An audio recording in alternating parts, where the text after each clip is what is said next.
बढ़िया मौसम में जब बाहर खुदावंद की आशीष बरस रही थी, हम सबको अपने भवन में आने का मौका दिया और लोग उसके भवन में मौजूद हैं। पिछली बार जब मैं आपसे मुखातिब हुआ था, आपसे मुलाकात करी थी, तो जो परमेश्वर का जो वचन खुदावंद ने मुझे जो दिया था वो था कीपर ऑफ द ऑयल, यानी तेल का रखवाला जो आशीष को और अपनी अनॉइंटिंग को रखते हैं और वो किस प्रकार से उसका उपयोग कर सकते हैं।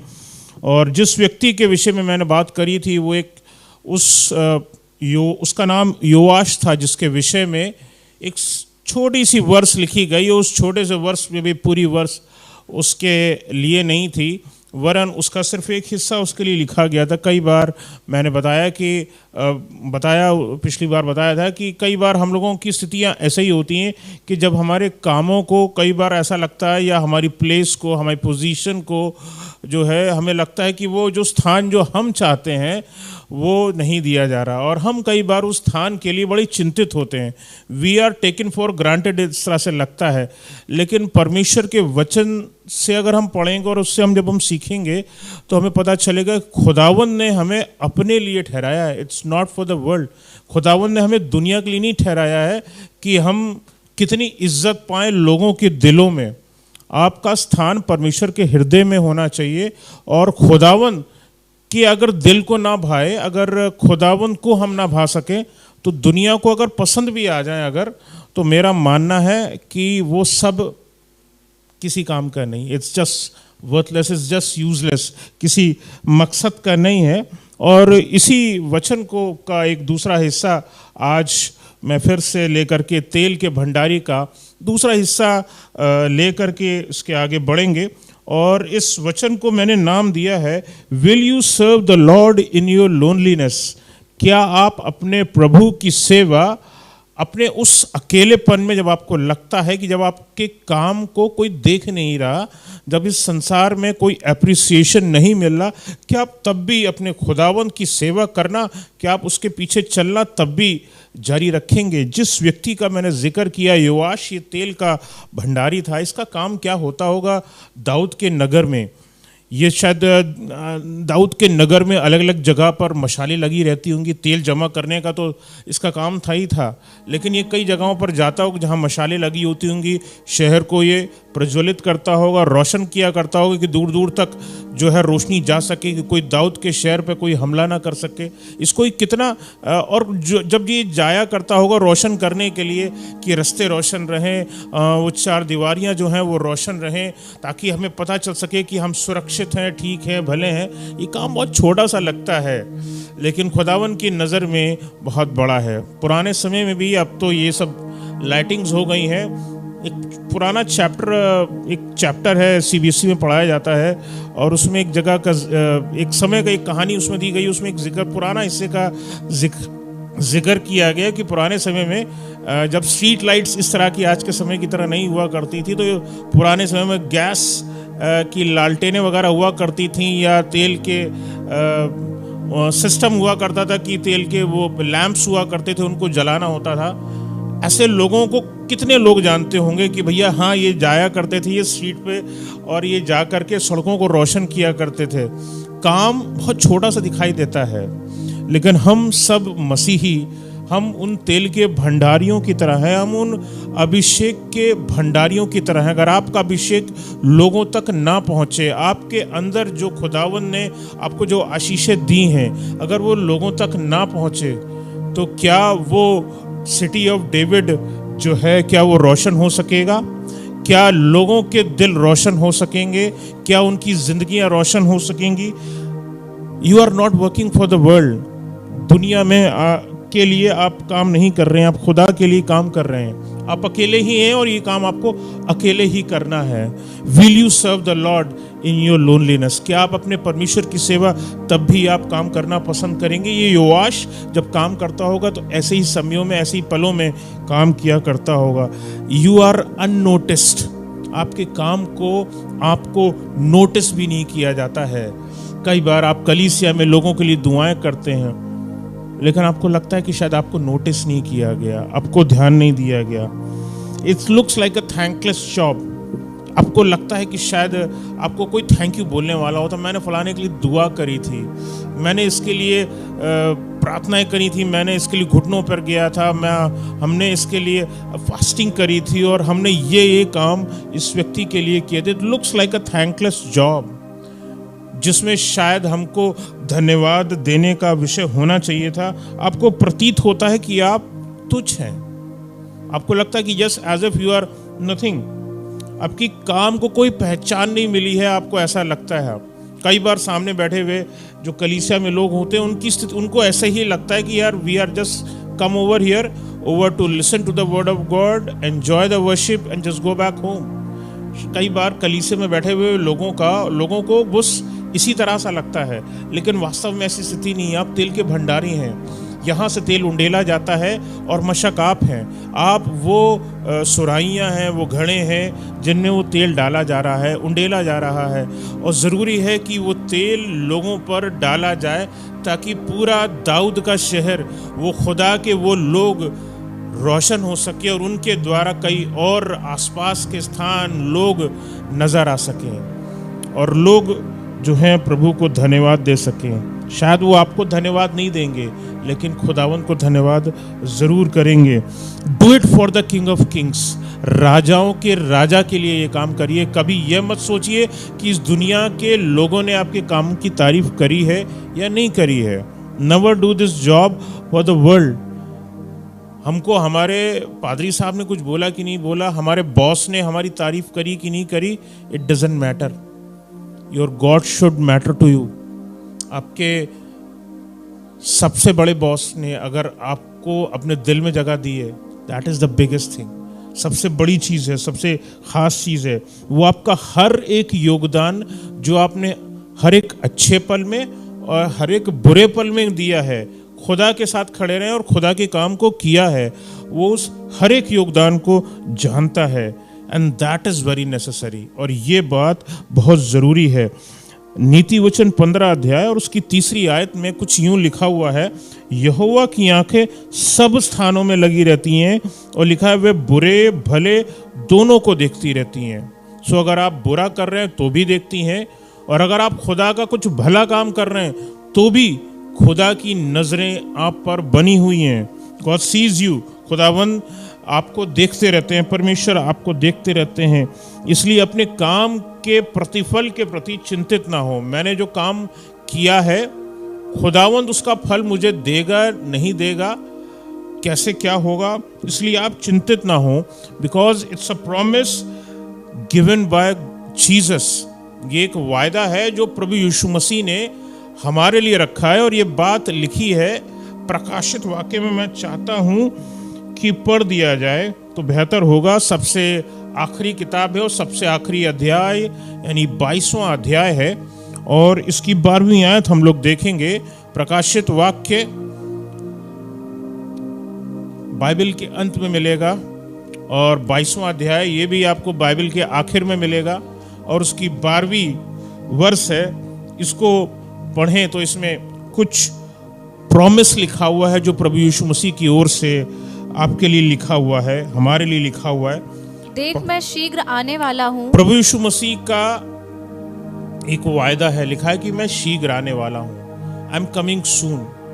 हम में से बहुतों की नज़रें थक सी गई हैं, 2000 साल गुजर चुके हैं। खुदावंद तू वापस लौट के आएगा या भी तू 2000 साल और लगाएगा, हमें पता नहीं। लिखा है, ये बात सत्य तो है, पूरा तो होगा। 2000 साल गुजर गए, क्या 2000 साल और गुजारेगा? शायद हमारे दिलों में ये बात रहती है, लेकिन यहाँ पर प्रभु यीशु मसीह कहते हैं, उनका वायदा है और लिखा हुआ है मैं शीघ्र आने वाला हूँ। आई एम कमिंग सून, मैं जल्दी आने वाला हूँ। आगे पढ़ दें।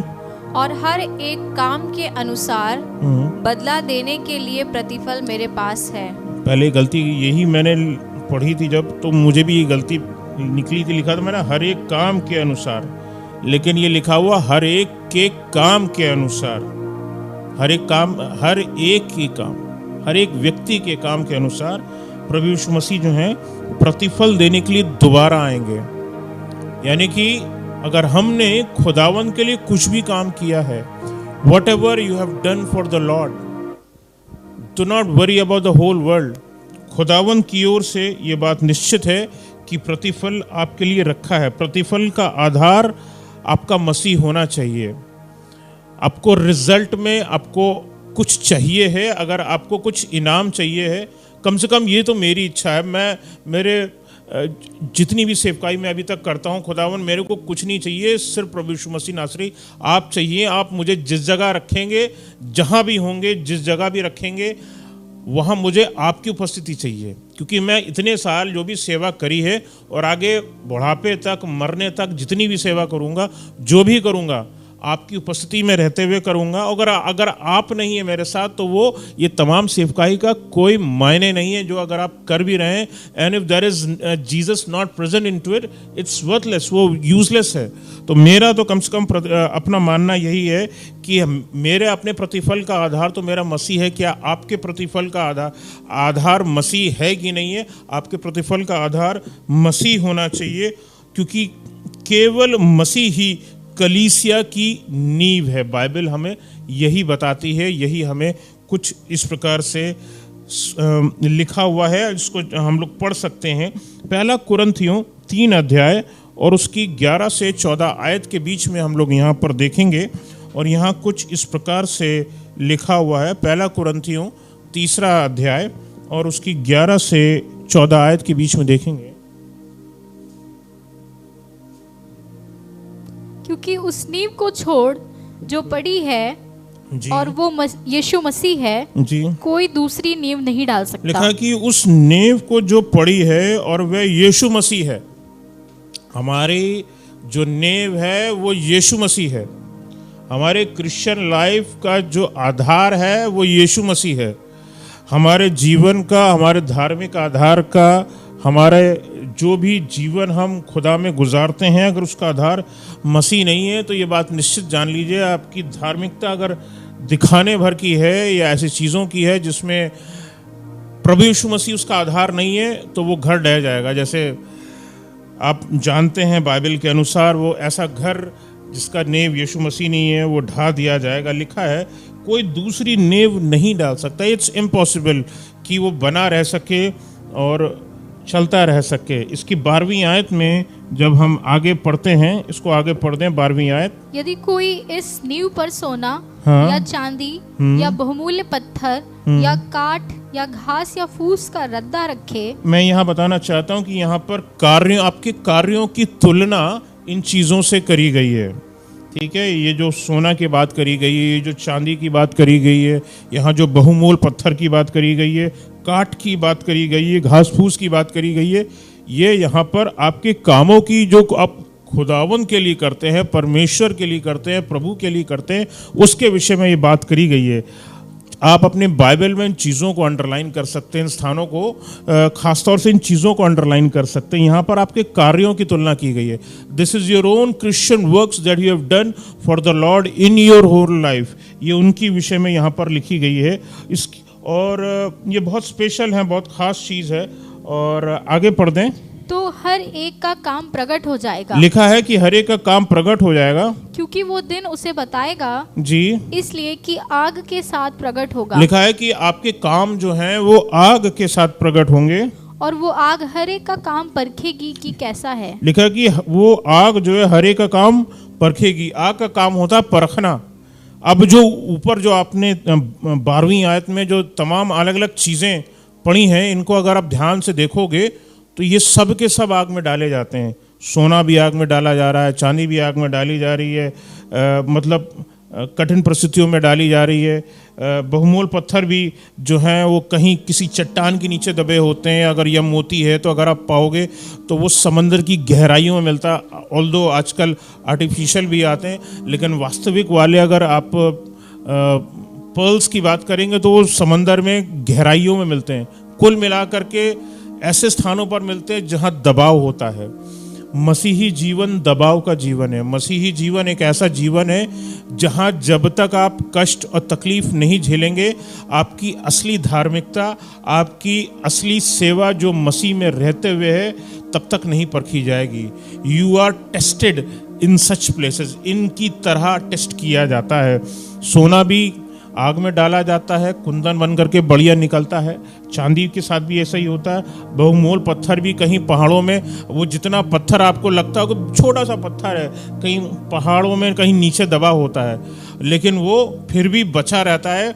उन पहाड़ उस वेट के, पहाड़ के वेट के बाद भी वो वहाँ बचा रहता है। कई बार जब मैं शिष्य को पढ़ रहा था, मैं सोच करके ताजुब कर रहा था, खुदा बाप ये पहाड़ पूरे इतने, पता नहीं कितने टन का वेट इसके ऊपर होगा, लेकिन वो छोटा सा शायद वहाँ पे बहुमूल्य पत्थर, वो शायद हीरा या जो भी कोई भी है, वो वहाँ पर उस वेट को झेल रहा है। ये मेरी पीठ पे लाद दिया जाता तो मैं तो वहाँ पिच के मर गया होता, लेकिन खुदावन मैं वहाँ नहीं हूँ। लेकिन ऐसी परिस्थितियों में कहीं ना कहीं हमारा आत्मिक जीवन, हमारा मसीही जीवन परखा जाता है। इसी प्रकार से होता है। और आगे जो जिक्र दिए हैं कि या काट या घास या फूस, वो भी डाले जाते हैं आग में तप करके। क्या सोना चांदी और वेट के मानंद जैसे बाकी बहुमूल्य पत्थर निकलते हैं? क्या घास फूस निकलता है? क्या नहीं निकलता, खत्म हो जाता है, फिनिश हो जाता है। तो इसका मतलब क्या है? जैसे कि इसमें हमने 13वीं आयत में पढ़ा है, इसमें साफ लिखा हुआ है कि काम जो है आपके वो आग के साथ प्रकट होंगे और हर एक का काम जो है वो परखेगी ये आग। ये आग जो हमारे जीवन में उतरती है, ये हमारे कामों को परखती है। और कुछ लोग तो इस आग के द्वारा शुद्ध बन जाएंगे। God's fire will actually make you new, आपको नया बना देगी, आपको शुद्ध बना देगी, आपको प्योर बना देगी, सोने की तरह आपको और बेहतर कर देगी। बिना उन परिस्थितियों में जाए हुए आप बोलिए कि आप सच्चे मसीही हैं, आप अच्छे मसीही हैं। आप जुबान से बोल सकते हैं, लेकिन खुदा जानता है कि उस परिस्थिति में, जब बुरी परिस्थिति में बेटा मैंने तुमको डाला, तुम्हारी स्थिति क्या हो गई थी? तुम मेरे विरुद्ध ही कुड़कुड़ा रहे थे, तुम मेरे विरुद्ध ही बड़बड़ा रहे थे। तो खुदावन इन सब चीज़ों को देखता है। और कुछ लोग आग के द्वारा शुद्ध बन जाएंगे, और जैसे आगे लिखा हुआ है, वे आग हर एक के काम को परखेगी। यानी कि कुछ लोग ऐसे होंगे जैसे घास या फूस या काट जब डाली जाती है आग में तो ख़त्म हो जाती है। यानी कि ऐसे लोगों का नामो निशान भी खुदावन अपने जहन में रखना पसंद नहीं करता। खुदावन अपने उन लोगों को अपने जहन में, अपने दिल में स्थान देता है जो उसके दिल के करीब है, जो उसके लिए काम करते हैं, जो उसके समीप बने रहते हैं, और जो उसको अपने घरों में आने का मौका देते हैं और जिसके करीब बने रहना चाहते हैं। तो सोचने की बात है कि इतने दबाव में हमें काम करना पड़ता है। विश्वासी के कार्य सोना या चांदी तब ठहरेंगे जब वो विश्वास योग्य होंगे। हमें विश्वास योग्य बनना है, खुदावंद के सम्मुख विश्वास योग्य बनना है। दूसरा काम ऑब्वियसली हमें धैर्यवान बनना होगा। हम इन परिस्थितियों में जाएंगे, रिजल्ट्स एकदम से नहीं आएंगे। So you need to be faithful and आपको ये देखना होगा कि आप धैर्य के साथ मसीही जीवन को गुजारें। तीसरी चीज, परमेश्वर की ओर दृष्टि करते रहना है। परमेश्वर की ओर दृष्टि करते रहना है। हमारे लिए सहायता कहीं और से उपलब्ध नहीं होती, बाइबल भी हमको यही सिखाती है। इसलिए आपकी सहायता के लिए आप दुनिया की ओर ना देखें कि हमको फलाना अंकल या हमारे बॉस या हमारी फ्रेंड हमको हमारे लिए सहायता कर देगी। अनजाने स्थानों से आपकी सहायता हो जाएगी खुदावंद के द्वारा से। आपके काम फंसे होंगे, खुदावंद आपके उन रुके हुए कामों को कर देता है। आपको पता भी नहीं लगता, लेकिन खुदावंद आपकी ओर से लड़ रहा होता है। इससे पहले कि शायद आपने दुआएं करना शुरू भी नहीं करी होती, खुदावंद ने आपके लिए काम तब से करना शुरू कर दिया होता है। So it's that oil that's it's working in you and you are working in the Lord. आप खुदावंद में काम कर रहे हैं, उसके वजह से खुदावंद भी आपके लिए काम करता रहता है। सो धैर्यवान होना बहुत ज़रूरी है। परमेश्वर की दृष्टि करते रहें। और एक मसीही के लिए सबसे उत्तम चीज़ जो अहम है वो हमारे लिए प्रभु के दूसरे आगमन पर भरोसा रखें कि वो आएगा ज़रूर। उसने वायदा किया है तो आएगा ज़रूर, उस पर भरोसा रखें। और बादलों पर उठाए जाने के लिए कार्य करते हुए पाए जाएं। यानी कि if you believe that the Jesus Christ is coming, अगर आपको ये विश्वास है कि प्रभु यीशु मसीह का दूसरा आगमन है और वो निकट है प्रभु यीशु मसीह के कहने के अनुसार, तो हमें काम करते हुए पाया जाना है, चाहे इधर चाहे उधर चाहे जिधर। और ये हमारे लिए ज़रूरी है। 14वीं आयत को इसकी पढ़ देंगे, 1 कुरिन्थियों 3 अध्याय 14वीं आयत। जिसका काम उस पर बना हुआ स्थिर रहेगा जी, वो मजदूरी पाएगा। अहम बात पढ़ी है इसमें, बहुत लिखी है, लिखा है जिसका काम उस पर बना हुआ है, यानी यीशु मसीह पर बना हुआ है, उस खुदावंत पर बना हुआ है, वह स्थिर रहेगा और वह मजदूरी पाएगा। लिखा है इस वजह से वो व्यक्ति मजदूरी पाएगा। अब एग्जाम्पल लेते हैं प्रभु यीशु मसीह के जीवन से। लिखा हुआ है मसीह ने, मैं बताना चाहता हूँ जो मैंने पढ़ा, जो मैंने समझा बाइबल से, मसीह ने अपनी सेवा परमेश्वर के भवन में करी। यशाया नबी की किताब पढ़ी उसमें से लेकर के, और वहाँ से उसको धक्का मार करके वहाँ से निकाल देने की कोशिश करी गई, यहाँ तक कि उसको पहाड़ी से गिरा देने की कोशिश करी गई, लेकिन वो हारे नहीं, प्रभु यीशु मसीह हारे नहीं और रुके नहीं, और फिर भी वहाँ से निकल करके चले गए। और फिर कहाँ पर हमें बाइबल में एक जिक्र आता है कि भैया वहाँ से निकले तो कहाँ घुस गए, जक्कई के घर में घुस गए। जक्कई के घर में घुस गए। जब जक्कई के घर में घुस गए तो इसका मतलब क्या हुआ, जक्कई के घर में उद्धार आया। Jesus worked in the house of Zacchaeus and the whole family was changed. पूरा परिवार बदल गया। आपके अंदर का तेल किसी व्यक्ति को, किसी के परिवार को बदल सकने की सामर्थ्य रखता है। इस बात पर आपको भरोसा रखना है और ये आपको करते रहना है। Your entering into someone's house may seem small to you. आपको लगता है कि यार मैं किसी से मिलने जा रहा हूँ, मैं किसी से बात करने जा रहा हूँ, शायद वो बात बहुत छोटी हो सकती है आपके दृष्टि में, लेकिन जब आप अपने प्रभु को अपने साथ रखेंगे और मौका ढूंढिए कि किस प्रकार से आप खुदावंत के वचन को, खुदावंत की बातों को जो आपके जीवन में हुई हैं उससे आशीष दे सके लोगों को, तो खुदावंत आपको बरकत देगा। जिस प्रकार से जक्कई की ज़िंदगी बदल गई, उसी प्रकार से खुदावंत आपको इस्तेमाल करेगा और ज़िंदगी बदल जाएगी। प्रभु यीशु मसीह ने भी जो है सलीब पर लटक कर जो हमारे पापों के लिए रखी गई थी, उससे, हमारे पापों से हमको छुटकारा दिया और उस काम की मजदूरी प्रभु यीशु मसीह को मिली। उस काम की मजदूरी प्रभु यीशु मसीह को मिली। और वो मजदूरी क्या थी, उसके बदले में उसका इनाम क्या था? प्रभु यीशु मसीह को परमेश्वर यहोवा के दाहिने हाथ बैठने का अजर मिला है, कि वो उसके दाहिने हाथ मौजूद है। This is the most wonderful thing. If you work with Jesus, if you work with God, God will make sit with you.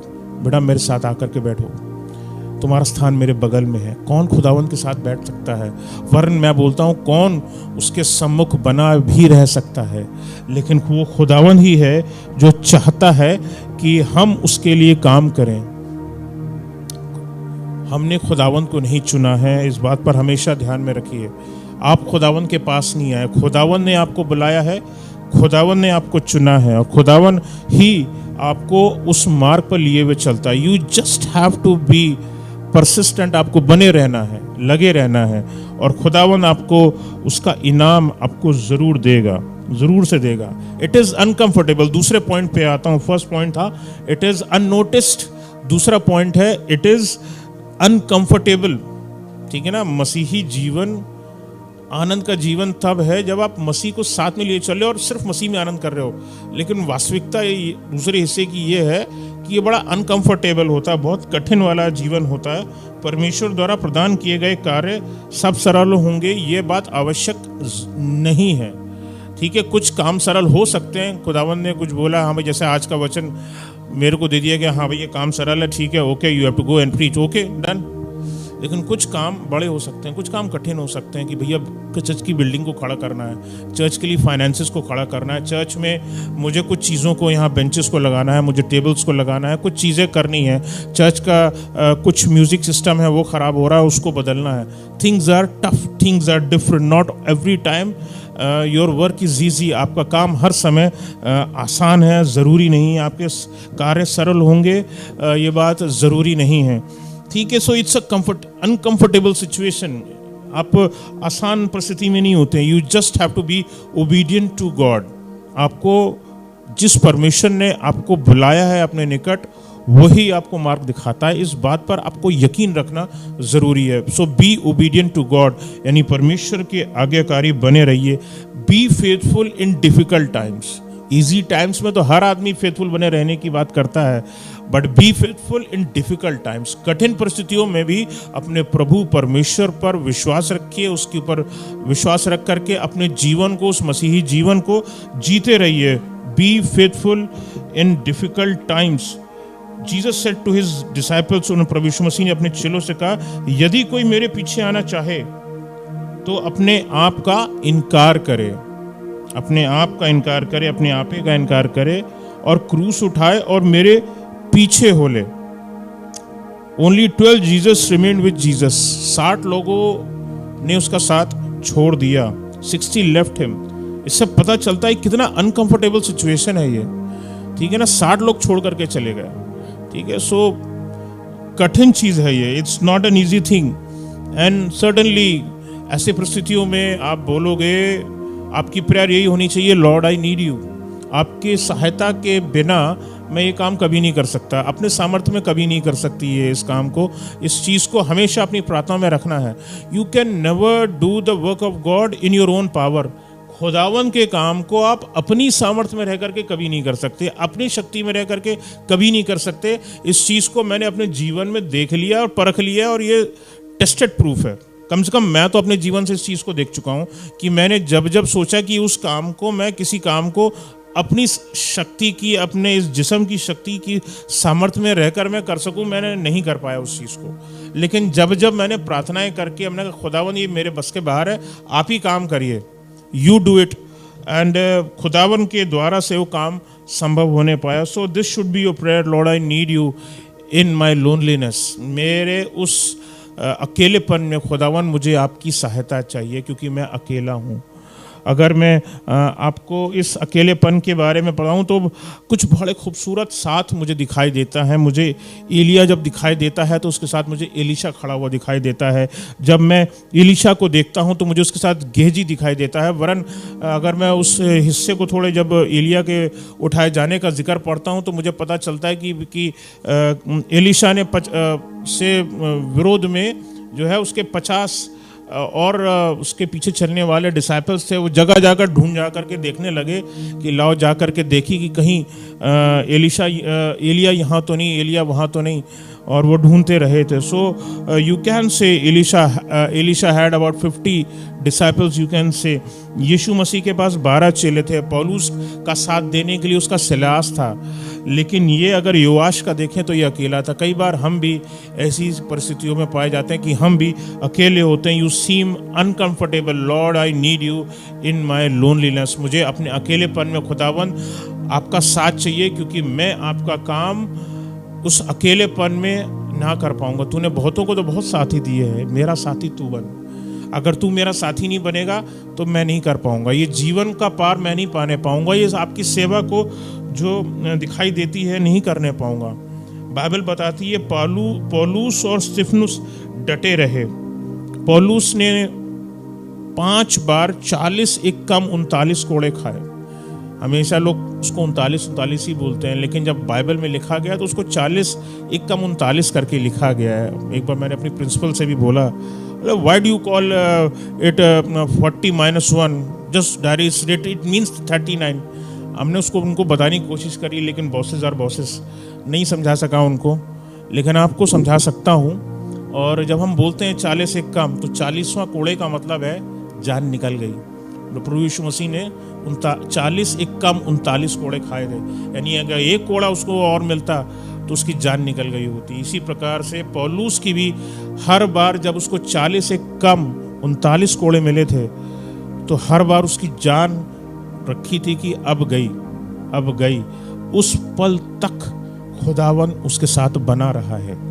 और इससे पता चलता है कि आप जीवन के उस मौत के आखिरी पड़ाव पे क्यों ना खड़े हो, खुदावन आपको उस पल से बाहर निकालने की सामर्थ्य रखता है, और खुदावन आपको जिंदगी देने की सामर्थ्य रखता है। और कईयों में जिंदगी को सामर्थ्य देने के लिए कि आप लोगों के लिए सामर्थ्य बने, शक्ति बने, आप देने की सामर्थ्य रखता है। और पौलुस जब वो सब कुछ कर चुका, अपने बुढ़ापे में बोलता है पौलुस, मैं अच्छी कुश्ती लड़ चुका, मैंने अपनी दौड़ पूरी करी है। Very satisfactory word. उतने सारे कष्टों के बाद मुझे जब ये वर्स मिलती है एक यही तो चीज़ है ना कि ये आयत अभी आप कह सकते हो कि मैं एक अच्छी कुश्ती लड़ चुका, मैंने अपनी दौड़ पूरी कर ली है? There is a question mark over there. ये क्वेश्चन मार्क मैं समझता हूँ हम में से यहाँ उपस्थित हर एक व्यक्ति के दिल में होगा। उसने ये कह लिया, वो कह पाया कि उसके जीवन की दौड़ पूरी हो गई, वो कहने पाया उसने अच्छी कुश्ती लड़ी है, वो कहने पाया।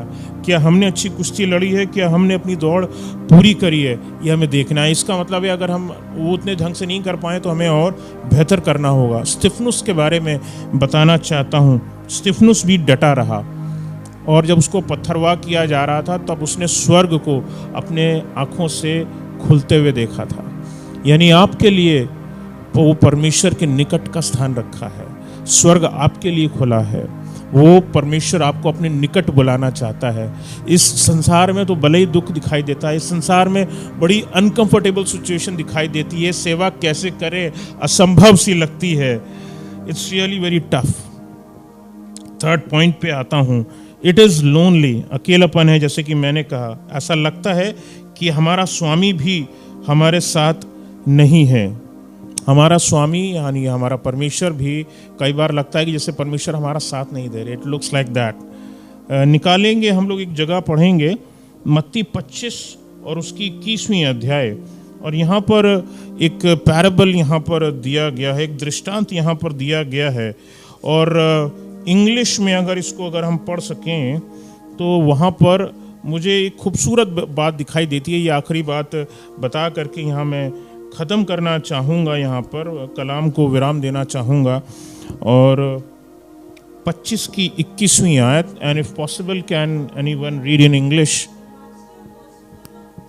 Yes. Well done my good and faithful servant. Yes. Hallelujah, hallelujah. खुदावन आपको बोलता है वेल डन।